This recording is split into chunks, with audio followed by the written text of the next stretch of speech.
Hello plant junkies, I'm glad you made it back. We are going to grow some super nutritious and fast growing veggies. So we're going to grow microgreens. It's going to take about 7 to 10 days. We filled our tray about halfway up with soil, and then we put some chicken manure on top of it. You don't have to put the chicken manure because they're going to grow so fast and they already have a nutrition charge from the seeds themselves.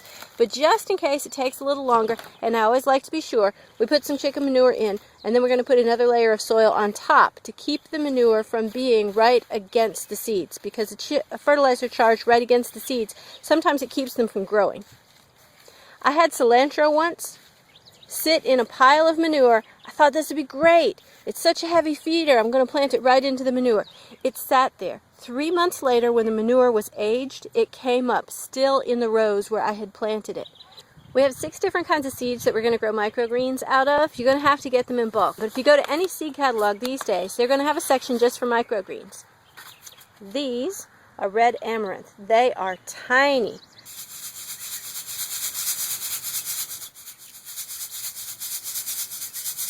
Tatsoi. This is an Asian green. It looks a lot like spinach. Rambo red radish seeds. I love these. They're huge and they grow in a heartbeat. They really make you feel like you got something done. It won't take as many of them as it does the other seeds because they get so much bigger than the other seeds. Daikon radish seeds.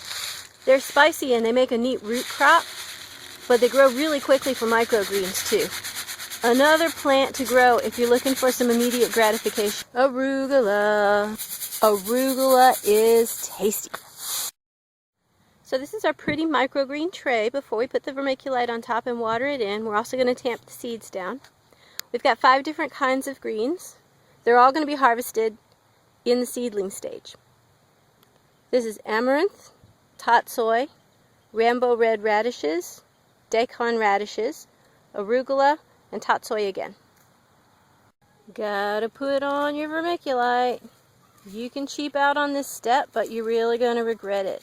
It makes the germination so much more consistent. Now after we get our seeds put in, we've covered them with vermiculite, we're going to do what's called tamp them, which means pat them down gently. This is going to make sure that our seeds make really good contact with the soil underneath them. It's another thing that's going to speed up the germination, and it's going to make the germination a lot more consistent. Water them, water them, water them!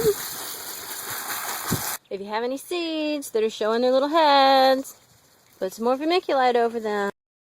Now we're going to put them in a hot, sunny window. The hotter, the sunnier, the better, and we're going to cover them.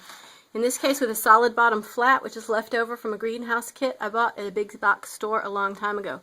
When I say cover it, it's got to be covered by something that's going to hold the moisture down, so it kind of steeps the moisture into the seeds, makes them germinate a lot faster. So I left these microgreens in their germination phase a little too long. Remember that black plastic tray we had on them? When I got back 3 days later, they kind of looked like this, but stark white and screaming for their lives. So I took it off. I didn't take a picture of it because I was really embarrassed and I wasn't sure they would recover. I put them out in the sun and I watered them, and now we have the beautiful microgreens you see before us. We're going to go ahead and cut these microgreens. They did get kind of tall while they were in the propagation area. If we were going to plant them out into the garden, that would be a problem because they'd be falling over. We're going to cut them off, so that makes it a little bit easier. We grow them in these little pots instead of in trays the way most microgreen growers do, because it makes them easier to cut. We can take it out, turn it sideways, chop them off.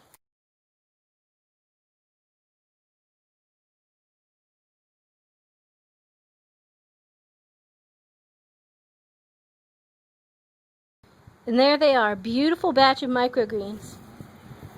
Super nutritious and ready to eat or ready to sell. Thanks, plant junkies. And if you have any questions, post them below and I'll answer them.